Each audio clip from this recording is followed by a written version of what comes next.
হাতির হানায় ভাঙল ঘরের পাকা দেওয়াল। অল্পের জন্য প্রাণে বাঁচলেন পরিবারের 3 সদস্য। রাত তখন প্রায় 1:15। ছেলের ঘরের নাতি ও নাতনিকে নিয়ে গভীর নিদ্রায় মগ্ন ঠাকুমা আজিতান নেছা। এদিকে ঘরের বাইরে বিশালাকার বুনো হাতি ধাক্কা দিচ্ছে ঘরের পাকা দেওয়ালে। ভেতর থেকে দেওয়াল ঘেঁষে বিছানায় শুয়ে রয়েছেন তারা। টের পেয়ে ভেতর থেকে দেওয়ালে ঠেলে ধরে ঘুমন্ত নাতি নাতনিকে জাগানোর আপ্রাণ চেষ্টা করছেন তিনি। এরপর শেষ মুহূর্তে নাতি নাতনিকে ঠেলে ফেলে নিজে সরতেই বিছানার ওপর হুড়মুড়িয়ে ভেঙে পড়ল গোটা দেওয়াল।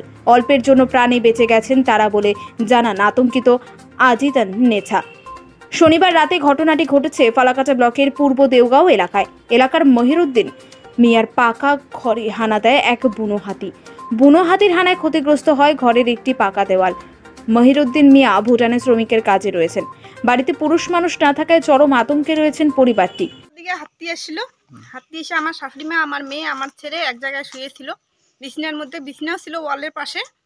তখন হাতি এসে ধাক্কা মারিয়া আমার ছেলেকে ইসে করছে। আমার মেয়েটাকে পায় নাই, মেয়ে আর ছেলের হাত সরাইয়ে দিয়ে আমার শাশুড়ি মা যখন সরছে তখন ওয়াল ভাঙ্গা পড়ছে বিছনার মধ্যে। আর যদি ওইখানে আমার মেয়ে থাকতো না হলেও কিছু একটা হইতো। বন দপ্তরের কাছ থেকে বিচার চাচ্ছে, কি করে ওরা এখন। আজও চোখে মুখে আতঙ্কের ছাপ। সেই আতঙ্কে খাওয়া নামছে না গলা দিয়ে বলে জানান মহিরুদ্দিনের মা আজিতান নেছা।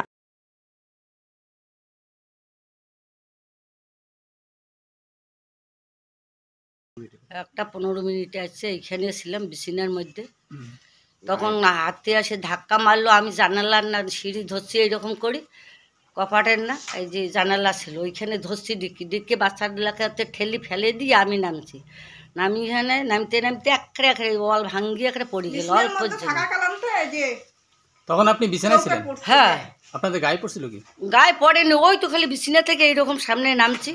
তাতে কে কে ছিলেন? 3 জন, মেয়ে একটা, ছেলে একটা, আমি। ছিলেন 3 জনে, নাতি নাতনি আর আমি। ভয় লাগেন তখন?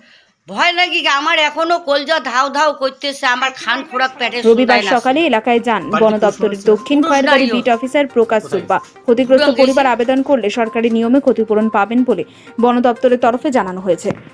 নিউজ নেওয়া ভারত।